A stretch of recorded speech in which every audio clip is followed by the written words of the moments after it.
အခုတွေ့နေဆိုခဲ့တဲ့တခြင်းတွေမှာဆိုလို့ရှိရင်ကော်ပီအများစုကိုရေးပေးခဲ့တယ်ဆိုတော့ခါကြတော့ဒီဆိုတော့တွေ့နေအတွက်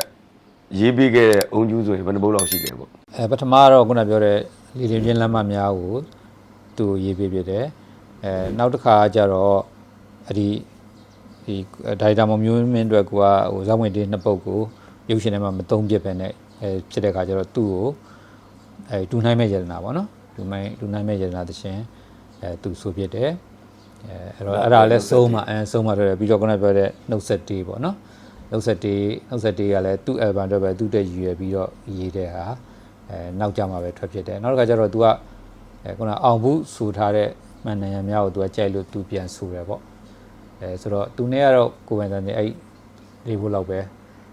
လုပ်ဖြစ်တယ်ဒါပေမဲ့နောက်ထပ်ထူးရတာတခုတော့ရှိတယ်ပေါ့နော်အဲ့ဒါကလည်းဒီလိုပေါ့အဲ့ဒီကိုယ်ပိုင်တန်ရေးနေတဲ့အချိန်မှာပဲခုနကတင်းတန်သွင်းတစ်ခုကထူးရင်တွေကိုတချင်းအပ်တော့နှစ်ပုတ်ရေးပေးရမှာဆို तू ကလည်းအားနာတယ်ရေးလဲရေးပေးချင်တာပေါ့နော်ဆိုတဲ့ခါကျတော့မြေမိုးရေးတယ်မင်းအဲ့ဒါဟိုပေါ့တပုတ်လဲငါ့ကိုရေးပေးပါအောင်ဆိုတော့တပုတ်ရေးပေးဖြစ်တယ်အဲ့တပုတ်ကနောက်ကျတော့အဲ့လိုပေါ့အမှတ်မှားတာပေါ့နော်ဟိုဒေသသွင်းရတော့ तू ရေးတယ်ထင်တာပေါ့နော်ဟိုအဲ့တုန်းကဟိုကိုလိုတွေကလည်း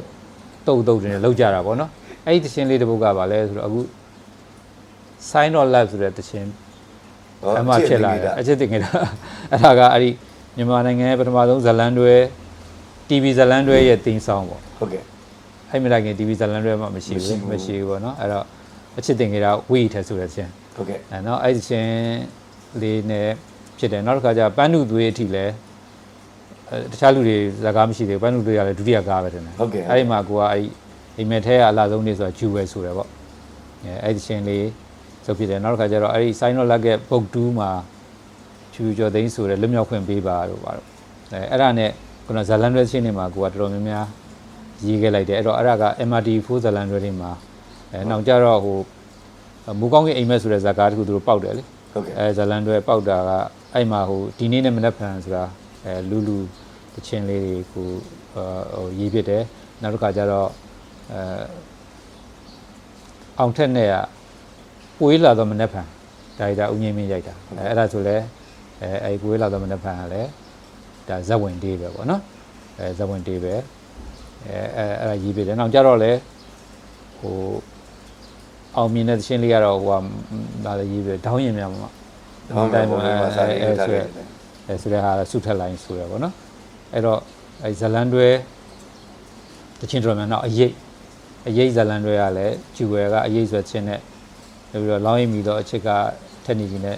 ဂျူဝဲနဲ့စုံတွဲပေါ့နော်ဟုတ်ကဲ့အဲ့တော့အဲ့ဒီဇလန်တွဲချင်းဆိုရင်ကိုကအဲ့ကာလာတော့ကတခြားလူတွေတော့မရေးကြသေးပဲနဲ့ကို50ဘိုးလောက်က TV အတွက်လည်းကိုတယောက်တည်းပဲရေးပြရတယ်များတာပေါ့နောက်ပိုင်းကျတော့အများဇလန်တွဲတွေလည်းပေါ်လာတယ်တခြားရေးတဲ့သူတွေလည်းပေါ်လာတယ်ပေါ့အဲ့ကာလာမှာတော့ခုနတောင်းရင်ပြန်တော့ပါတော့အခုနောက်ပိုင်းအခုနောက်ဆုံးဆိုခုနဟိုလျှို့ဝက်ချက်တော့ပါတော့ခုနပြောစတဲ့နဲ့တပုတ်လေးလဲအဲ့လိုမျိုးဒါကတော့ဇလန်တွဲတွေနဲ့ပတ်သက်တဲ့ရှင်းလို့ဟုတ်သုံးတို့မောင်ဟိုအကိုရေးပေးတဲ့အုံကျူးဆိုဘယ်နှပုတ်လောက်ရှိလဲပေါ့ကိုဇော်ဝင်းထွတ်မှာကကြတော့ပထမဆုံးကတော့ကိုရေးပေးတာကအမုံမျိုးရဲ့အဝေးမှာပေါ့အဲ့ဒီမှာတော့ဟုတ်တယ်အဲ့ album မှာသူကဝေးလေကောင်းလေပဲလို့အဲ့မှာလောင်ကစားပွဲတို့အဲ့လိုကိုပိုင်တန်စင်လေးတွေနှစ်ပုတ်ရေးတဲ့ထဲကအဲ့ဒီအမုံမျိုးရဲ့အဝေးမှာတော့ तू ကအပိုက်လေးတစ်ပိုက်ကို तू ကညီးပြအဲ့ဒါ तू အဲ့ဒီတစ်ပိုက်ကိုတစ်ခုလုံးရေးလိုက်မယ်ဆိုပြီးတော့ကိုကကျန်တဲ့စာသားတွေနဲ့အဲ့တစ်ပိုက်လုံးရေးလိုက်တော့အဲ့ဒါကအမုံမျိုးရဲ့အဝေးမှာပေါ့နော်အမုံမျိုးရဲ့အဝေးမှာအဲ့ဒီချင်းလေးလဲကိုကြိုက်တဲ့ချင်းထဲမှာလည်းပါတယ်ပေါ့နော်အဲ့ဒါရေးဖြစ်တယ်နောက်တစ်ခါကျတော့ဒီ तू ကတစ်ခါကျတော့ तू ဘန်တော့ तू တချင်းနေအုံကျူးကိုရေးခိုင်းတော့ကိုကအဲ့ချိန်မှာခုနပြောသလိုပေါ့အောင်ဘူးမှန်တယ်ရများတော့ဘာလို့လို့ရေးတော့ကိုကလည်းအဲ့လိုဒီ modern rock alternative effect လေးကိုနည်းနည်းလေးတန်းတဲ့တချင်းလေးတွေကိုညီတို့ဆိုရင်ကောင်းမှာပဲဆိုကိုယ်စိတ်ထဲမှာတွေးပြီးတော့နှစ်ပုတ်လောက်ကိုရေးတယ်ဒီလားနှစ်ပုတ်လောက်ရေးတော့ကိုညီတို့ကသူအဲ့ဒါမျိုးပုံစံပြောင်းတော့သူတိတ်မဆိုခြင်း အဲ့ဒါနေကိုကရေးမိပြီးတော့တချင်းကလည်းမရှိဘူးဆိုတဲ့အခါကျတော့ကို့မှာအဲ့ဒါသူ့ကိုလည်းပေးခြင်းတယ်လေသူကလည်းဒီ album မှာဆိုတော့ပါခြင်းတယ်ဆိုတော့အဲ့ဒါနဲ့ကဲကိုကြီးထွက်ရလို့ကျွန်တော်ဒီမှာတချင်းသူများအတွက်တခြားအစီအစဉ်တွေလုံရင်းနဲ့မသုံးပြတဲ့တချင်းလေးတွေပေါ့နော်9ပုတ်လောက်ရှိတယ်ကိုကြီးထွက်2ပုတ်လောက်သုံးမယ်ဆိုအဲ့ဒီ2ပုတ်လောက်အဲ့ဒီကလည်းယူလိုက်တော့လို့ဆိုပြီးသူပေးလိုက်တာပေါ့ဒါပေမဲ့ तू အဲ့ဒီကတော်တော်များများကို तू ကဟိုသုံးပြလိုက်တယ်ပေါ့နော်မေတ္တာလမ်းလေးတို့ဟုတ်တယ်သူရဲကောင်းတို့ကဘာတို့မေတ္တာလမ်းတို့နောက်အရင်ဝင်ပြောင်းချိန်ပေါ့နော်ရင်ဝင်ပြောင်းချိန်ကလည်းခုနပြောတဲ့တူနိုင်မဲ့ရစားနဲ့အတူတူတွဲရထားတဲ့မေတ္တာပွဲသရှင်ပေါ့ဟိုသမီးလေးကိုဖွဲ့တာရယ်သမီးလေးကျင်ပက်ရလို့ကိုဖွဲ့သွားတဲ့ခါကျတော့ဖွဲ့သွားတာပေါ့အဲ့ဒီမှာရင်ဝင်ပြောင်းချိန်ဆိုတဲ့ဆိုတဲ့တပုတ်လည်းအဲ့လိုဖြစ်တယ်ပေါ့နော်နောက်တစ်ခါကိုတို့တပုတ်မျောလင်းချက်ကန်းကြီးလည်းပို့ပဲတင်ဟုတ်တယ်မျောလင်းချက်ကန်းကြီးကလည်းဟုတ်တယ်မျောလင်းချက်ကန်းကြီးကလည်းကိုပဲရေးဖြစ်တယ်အဲ့တော့နောက်တစ်ပုတ်ကတော့သူဘယ်မှာပါလာလဲတော့မသိဘူးဂီတာကဖေးရလေကိုရွှေနဲ့ကိုနဲ့ရေးတယ်သူ့ရင်အမတ်တရကိုကြီးတို့ဆိုတာအမတ်တရဟိုကိုနဲ့မရှိတော့တဲ့အချိန်မှထွက်တဲ့ဟာဟုတ်တယ်ဟုတ်တယ်အဲ့တက်မှာလားဟုတ်တယ်ဟုတ်တယ်နော်ဒါကဖေးကကိုကမရှိတော့မှထွက်တာတင်တယ်ကိုကြီးတို့ဆိုတာကိုရောင်တေချာမှတ်မိတော့ဗောနော်အဲ့လိုမျိုးလေးတွေဒါကိုကြီးထွက်နေကိုနဲ့2ယောက်တွဲရေးဟုတ်တယ်2ယောက်တွဲရေးရအဲ့ထဲကဘာလို့ဟိုစာသားတစ်ခုတော့တော်တော်ကြိုက်ပါတယ်ဟိုသူ့ရဲ့အမူအကျင့်နေနဲ့တခြင်းကိုဖွဲ့စည်းထားတာဗောနော်အဲ့မှာဘယ်တော့မှ1 minute ကြီးလို့ပါအဲ့ဒါလေးကတော့ကိုသုံးတာပေါ့တချို့ကလေးမှာဟိုဗာလဲမနေ့ဟိုဖြစ်လို့ဗာလဲတံမြာသီးတော့ပါတယ်တခြင်းတွေနဲ့ဘွားပြရတာဘာဖြစ်လဲလို့ပါတော့အဲ့လိုမျိုးအဲ့တော့အဲ့မှာကိုရွှေကကိုအမြဲတမ်းသူကအန်ဟောတယ်ပေါ့သူကကြတော့သူကအဲ့စာသားစူရဲလေးနဲ့ထူးခြားလေးသူကရေးတယ်ဟုတ်ကဲ့ကိုကကြတော့အဲ့ထူးအဲ့လိုစူရဲဆိုရင်မရေးဘူးဆိုတာကိုရေးတဲ့ပုံစံနဲ့လဲကိုဟာနဲ့ကိုဆိုတော့မရေးဘူးပေါ့ဒါပေမဲ့သူနဲ့တွဲရေးတဲ့ခါကျတော့သူ့ကိုမှီပြီးကိုကအဲ့လိုတချို့ဟာတွေဟိုသူ့လိုပဲစူရဲတွေအဲ့ထဲမှာပါသွားတော့သူကတော့အဲ့လိုပဲကြုံတဲ့ခါသူပြောတယ်အဲ့ဒါကိုသူရေးတယ်လို့တချို့ထင်တဲ့စာလုံးတချို့ကအဲ့ဒါတွေကဒီခါလေးကိုကရေးလိုက်တာပေါ့နော်အဲ့လိုမျိုးပေါ့အဲ့ဒါစိတ်ဝင်စားဖို့ကောင်းပါတယ်တခြားလူတွေနဲ့ကိုတွဲပြီးတော့ရေးတာရေးခဲ့တယ်လေဟုတ်ကဲ့ရေးခဲ့တယ်ပေါ့နော်နောက်တစ်ခါကျတော့ဒီကတ်တက်ချက်များကကိုဝိုင်ဝမ်ရဲ့တန်စင်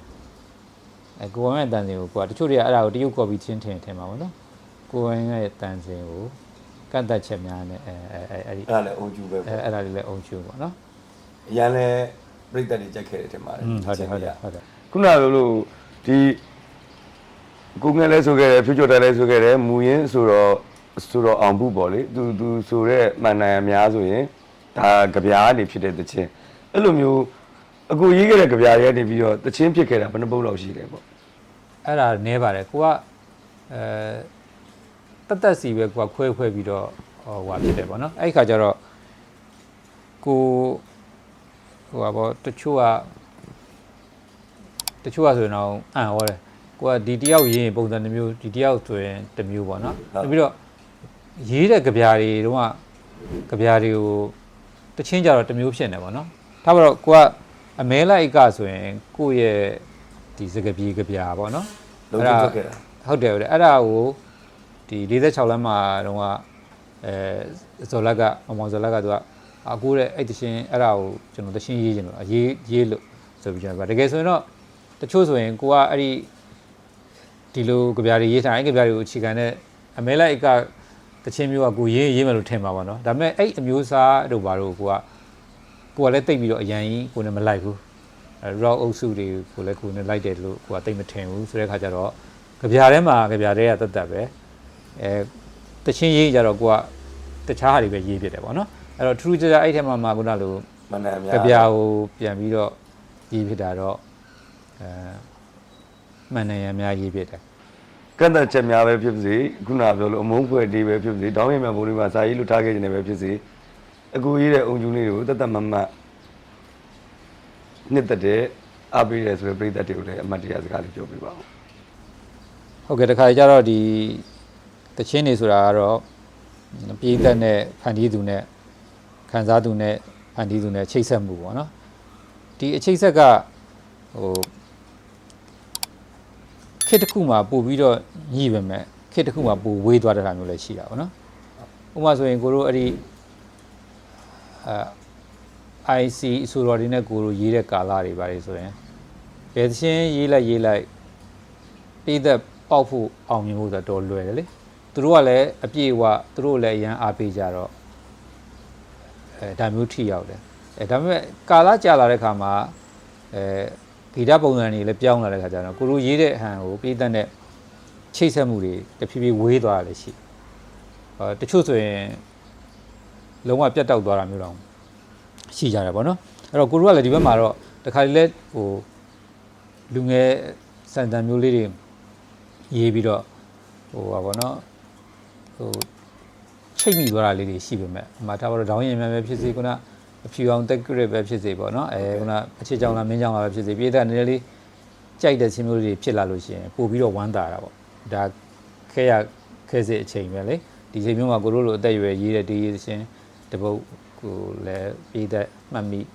ဆွဲလန်းမှုဆိုတာခက်တယ်လေအဲ့တော့အဲ့လိုမျိုးထူးထူးခြားခြားလေးတွေဥမာတစ်ခါလေးရွေးပြီးတော့ချိတ်မိသွားတယ်ကြိုက်နှစ်သက်တယ်ဆိုတဲ့ပြည်သက်တွေကိုပို့ပြီးတော့တန်ဖိုးလဲထားပါတယ်ကျေးဇူးလည်းတင်ပါတယ်လို့ပြောချင်ပါတယ်ကျေးဇူးတင်ပါတယ်